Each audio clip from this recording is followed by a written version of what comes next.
Ertu á leið heim úr vinnu? Stilltu á FM 89,1.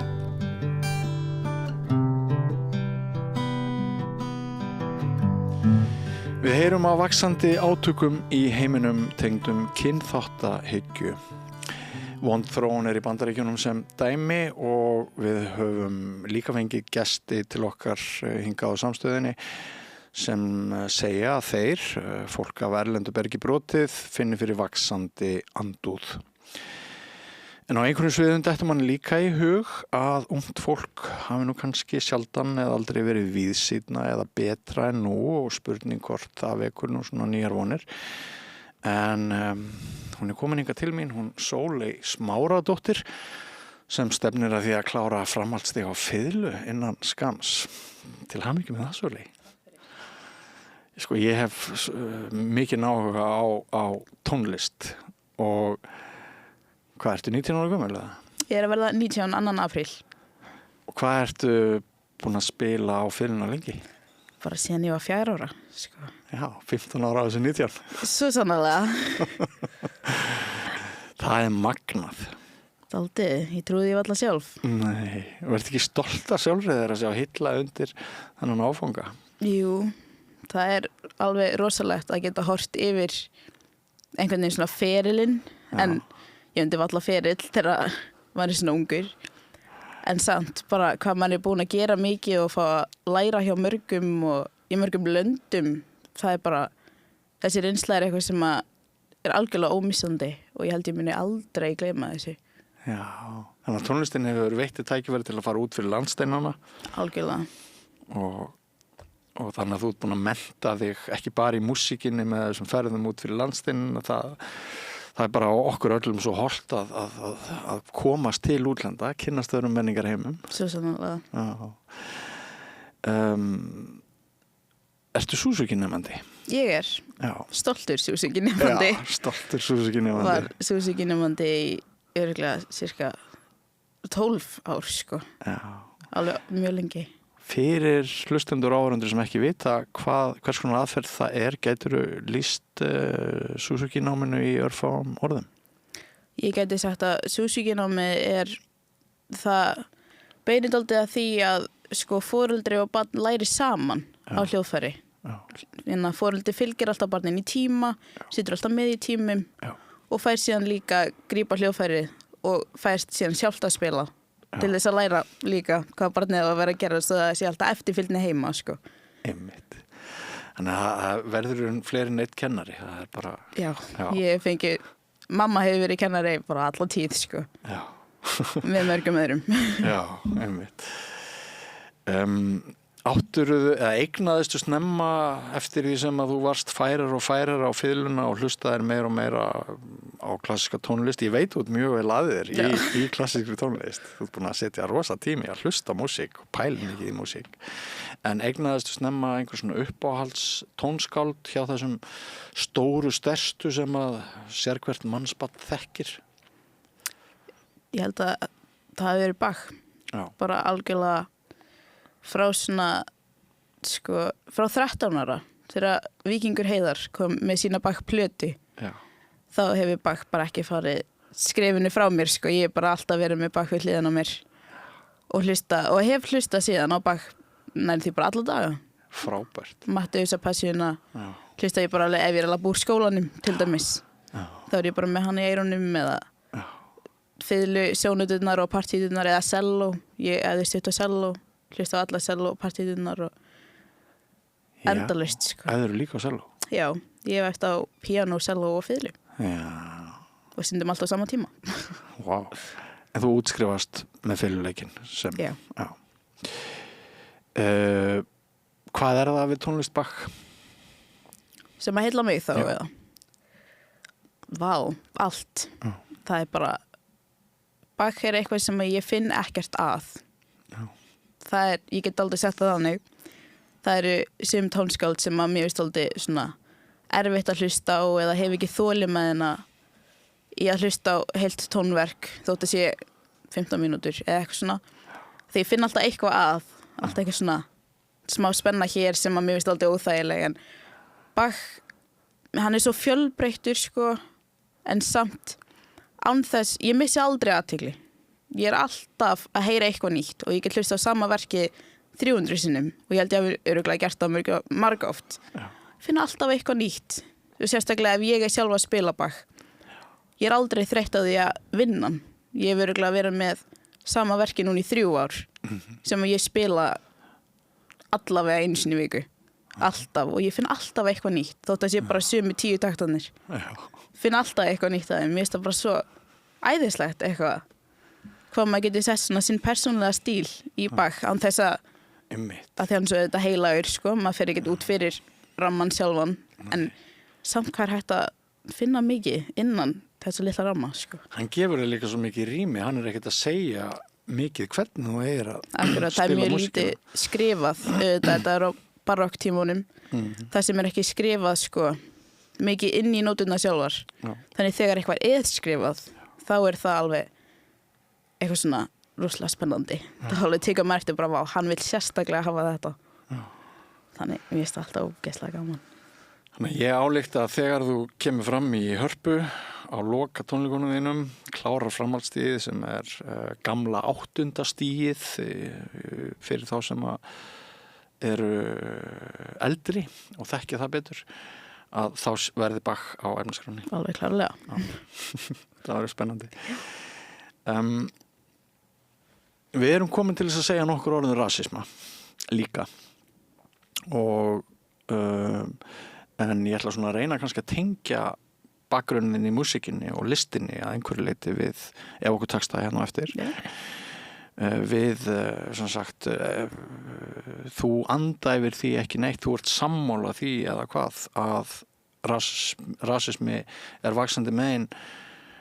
Nú spyr ég bæði utanlandsinn og innan eða hvernig upplifir þú það? Já, mér finnst ég taka eftir auknum rasisma allavega hér á landi, get ég sagt. Og síðan þetta bara einhvern veginn svona aukin andúð gagnvart sérstökum kynþáttum bara á heimsvísu. En ég get sagt persónulega að það snerti mig hér, sko, á Íslandi. Alveg klárlega. Já.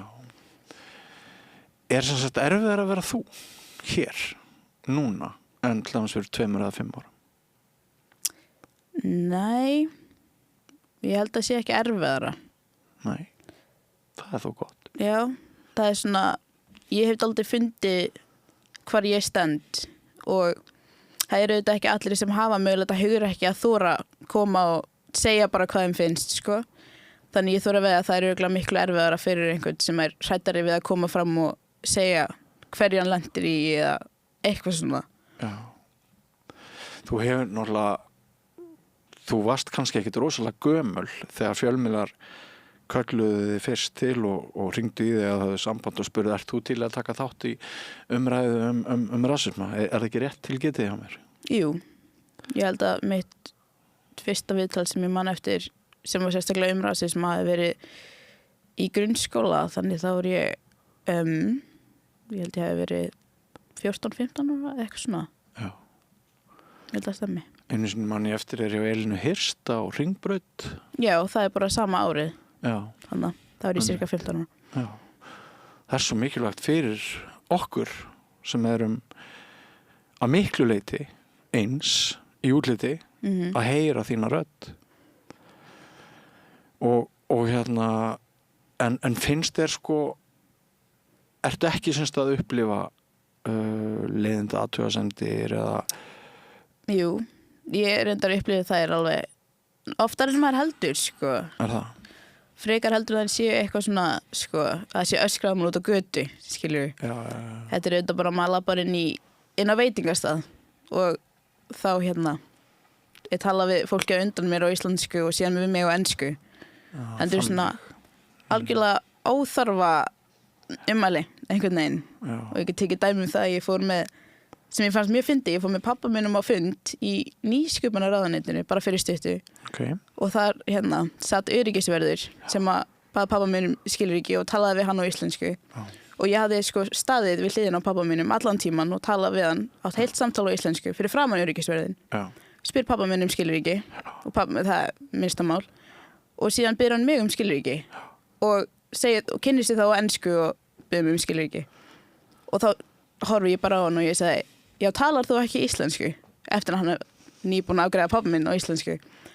Og þá kom hann með það svar að hann held að ég hefði sagt við hann hæ á ensku. Og ég dálítið svona, ég held að ég hefði sagt hæ á ensku, segiru. Og hann alveg, já, mér bara heyrðist þá og ég segi, hæ, er þetta ekki sama, skilur við, blæbriðin eitthvað öðruvísi í orðinu eða skilur, þetta svo bókstaflega sama orðið, hvernig við heilsum á íslensku og ensku, en mér fannst þetta svona, maður lendir í svona dálítið mikið og ég er mjög erfitt með að skilja hvers vegna því að ég meina, ef þú ert í þjónustustarfi þá bara heilsar manneskjuna á íslensku, við erum á Íslandi og við þurfum að varðveita tungumálið og allt sem að snýst í kringum það. Já, bara frábær punktur sko. Hérna og augljóslega svona eftir á skýring hjá öryggisverðinum að reyna að bjarga sér. Akkurat. En einmitt það hérna, þessi vísa verður aldrei oft kveðin að það bara lang einfaldast að við tölum íslensku við allt fólk. Að við byrjum þar. Akkurat. Já. Það ekki allir sem að átta sig á því. Ég held að sumir sko haldi að þeir sé að gera fólki greiða með því að byrja á enskunni. Akkurat. Sem þú upplifir sem ákveðna, hvað maður að segja? Bara áreiti. Aðgreiningu. Já, dálítið mikla, sko. Já, akkurat. En hefur sagaðinn hér á Ísland, þetta náttúrulega landtækifærin að mörgu leyti? Svo sannarlega. Og við höfum sum okkar vita þína frumsögu, ef maður getur sagt sem svo. Þú ert í Tógó og hvernig var þetta þú bara fannst? Já, ég var sem sagt sagan eins og ég hafi verið borin út. Já. Og ég fundin við svona Árabakka. Já. Og þar voru strákar að veiða. Já. Sem að sjá einhvern svona böggul liggja og þeir fara og taka mig og fara með mig á lögreglustu. Þar kannast enginn við barnið. Þannig þá ég sett á barnaheimili og þannig ég síðan sett í fóstur og þá hafði mamma mín setið við hliðina á konu í flugvél árinu áður eða 2 árum áður en ég fæðist sko og þá hafði mamma átt þetta samtal hvað hana langaði ofboðslega mikið ættleiða barn frá Tógó og síðan allt í 2 árum setna gerist þetta kraftaverk að ég fundin og ég akkurat sett í fóstur hjá þeirri konu sem að mamma satt við hliðina. Já. Þannig þá var hringt til Íslands. Hún rifjar upp, man eftir mömmuðin, rifjar upp þessi ummæli og hringir. Wow. Þessar tilviljanir, hvað? Þetta bara ótrúlegast að segja. Ég trúi nefn alla sjálf, sko, að ég hafi einhvern veginn verið fundin á Árabakka og síðan enda á Íslandi sem ég bara tel mig vera að heppnaðustu mannesku í heimi. Hversin sem ég hugsa þess að segja. Minnir mann svolítið á Móses? Já, ég var kölluð Mósetta. Mósetta? Já, þeim fannst þetta svo líkt, sko. Wow. Og hér sem sagt hefurðu upplifað ánægjulega ævi? Já. Já.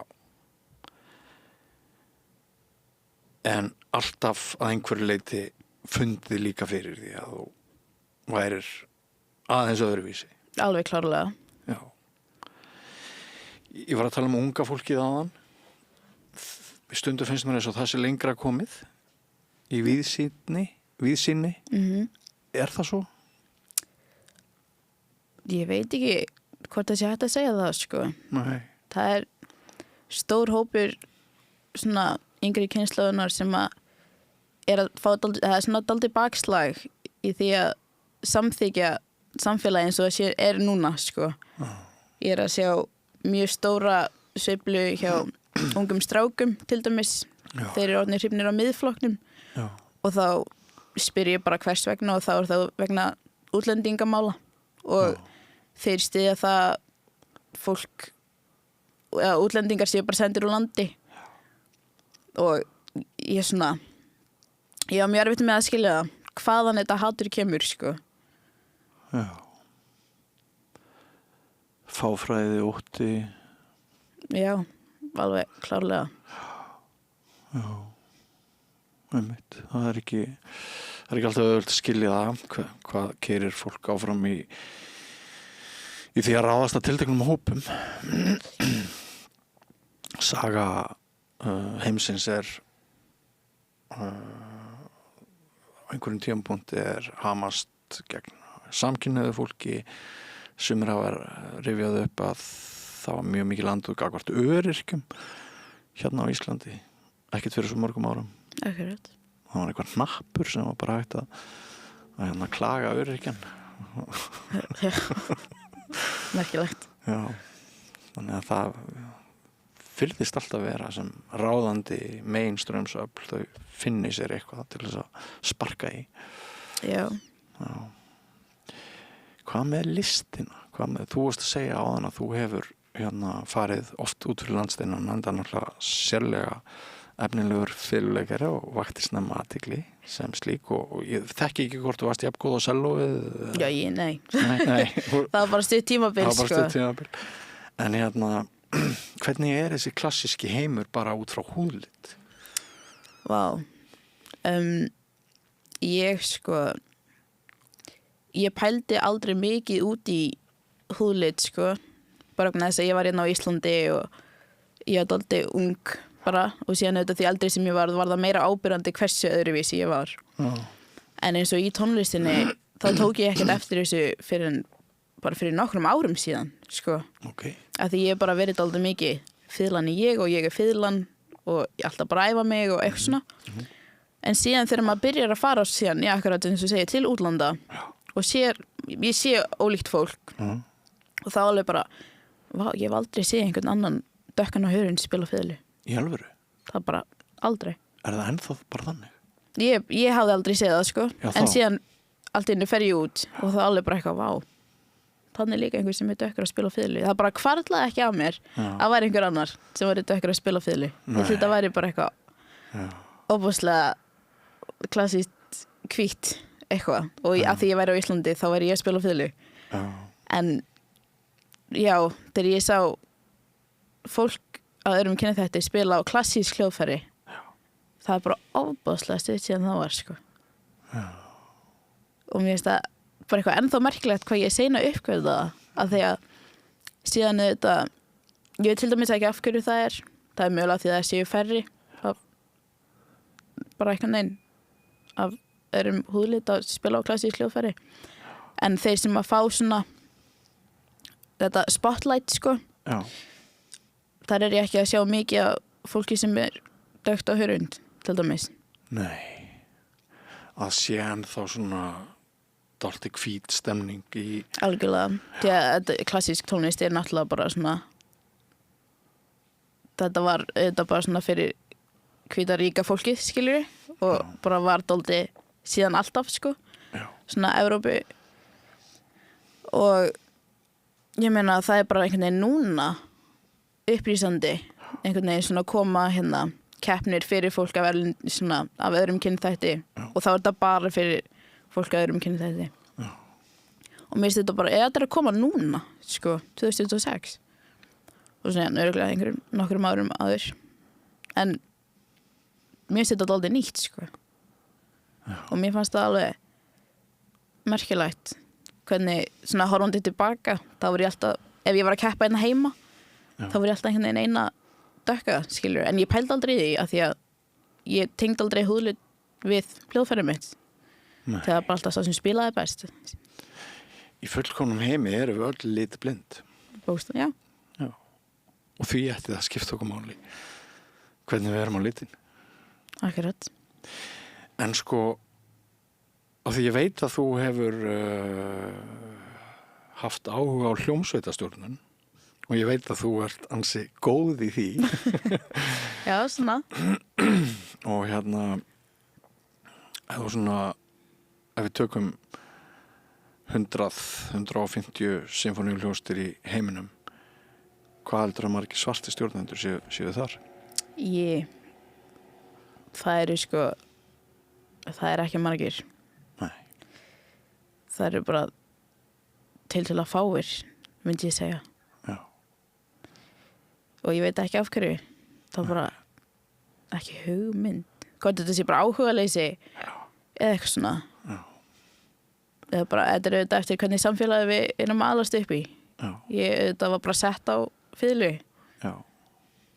En það kannski ekki þannig út í heimi. Nei. Heldur ástæðan sé svo að hvítir séu miklum meiri hluta, já, reyndar náttúrulega mjög mikil vakning í Asíu og sterk bylgja þar og heldur þessi vegna þess að iðkendur séu meira þarna úr þessum hópum eða heldur að sé ennþá svolítið erfiðar að ná í gegn ef maður ekki hvítur og helst úr einhverjum forréttinda hópi í klassíkinni? Ég veit það ekki. Nei. Ég held að þetta sé, já, mögulega iðkendur séu akkurat eins og segir í Asíu.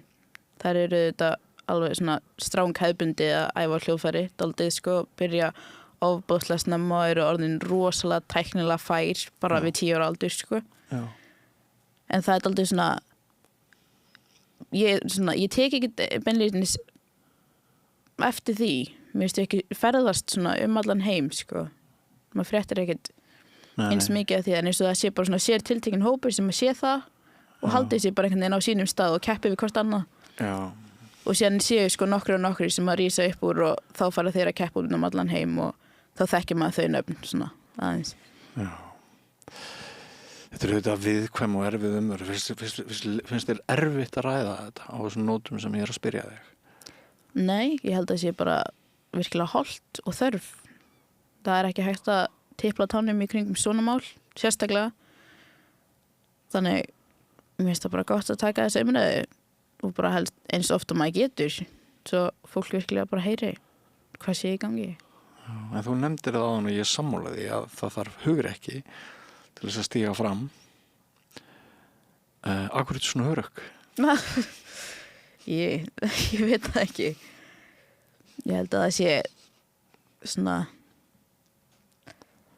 ég veit að ég held að ég hafi einhvern tímapunkti fengið nóg og þá hafði ég bara sagt bara komið gott og síðan maður horfir auðvitað alltaf í kringum sig svona hver til ég að bjarga manni en ég meina í þessari umræðu þá ég alltaf ein þá er ég verð bara að gera það sjálf bara hver annar ætlar að gera þetta og þá auðvitað bara ef það var hringt í mig til þess að tala eitthvað í kringum rasismi og fordóma þá sagði ég bara já því að hver annar ætlar að taka slaginn síðan eftir ég hef byrjað að tala svona opinberlega þá hef ég fengið bara fullt af ummælum og kveðjum sem að segja bara vá ég hef ekki haft hugrekki til þess að tala þetta og bara þakklátt mér fyrir að gera það þannig ég meina þetta ekki bara fyrir mig eins og fólk heldur stundum að því að ég sé oftast að tala eða eitthvað svona þetta bara ég ger þetta fyrir annað fólk Alveg trúi ég því 100%. Eitthvað sem ég langar til þess að segja að lokum, bara svona heilt yfir þessi mál? Bara lærum að samþykja hvort annað eins og við séum og hættum þessu hatri. Það svo óþarfa eitthvað. Við þurfum bara svo alls ekki á því að halda og sérstaklega við erum svo lítið samfélag og við þekkjum alla. Bara eins og Reykjavík, þú þekkir fólki í Krónunni, skilur og fólki fyrir norðan, þekkir allt fólki á norðan og einhvern veginn svona það bara við getum ekki verið í stríði við hvort annað þegar við erum svona lítið samfélag það bara, ég skil ekki hvernig það er hægt og ég skil ekki hvernig við höfum einhvern veginn orkunni að vera að halda í áfram þannig lærum bara að samþykja hvort annað og það bara kemur eitthvað fallegt út úr þessu Mikilvæg skilaboð, kæra þakki fyrir spjallið, Sóley Smáradóttir og gangið þér vel, ég ætla að reyna að komast í hörpuna og hlusta á þig þegar þú útskrifast. 18. apríl klukkan 12:30, það er bara öllum verið velkomið mínir, ég held að þetta verði mínir síðustu svona aðal fiðlu einleikstónleikar Síðustu? Já. Ég held að ég held ekki áfram með minn fiðlu einleiksferil en ég meina alltaf að spila á fiðlu þetta ég ekki að henda fiðlunni, hún fyrir ekki neitt hún ennþá bara límd við mig eins og handleikurinn á mér, hún bara framlegging af mér og hefur alltaf verið síðan ég var 4 ára. Það er dásamlegt, en ertu enn opið fyrir tónlistarstjórnun? Já, ég held að hún bara muni koma og ég mun grípa hana einhvern tímann. Já, ég ætlaði reyndir að segja hljómsveitarstjórnun en hérna, já. Það er bara frábært, það verður spennandi að fylgjast með þér, Sóley, gangið þér vel. Takk fyrir. Og eftir andartak ætlum við að skipta yfir í, maður má segja þessi ákveðin tegundalist, tengist meira leiklistinni en ekki fara langt. Við höldum áfram eftir andartak. Hvar skrái ég mig í áskrift? Samstöðin.is. Góðir fjölmiðlar eru mikilvægur partur af því súrefni sem sérhvert samfélag þarf á að halda. En góðir fjölmiðlar þeir þurfa ekki endilega að vera hlutlausir, en þeir verða að vera sjálfstæðir. Alveg eins og góðir háskólar og traustir dómstólar þurfa að vera sjálfstæðir. Þeir þurfa að þjóna fólkinu, ekki valdinu. Ég heiti Þorvaldur Gylfason og ég styð samstöðina.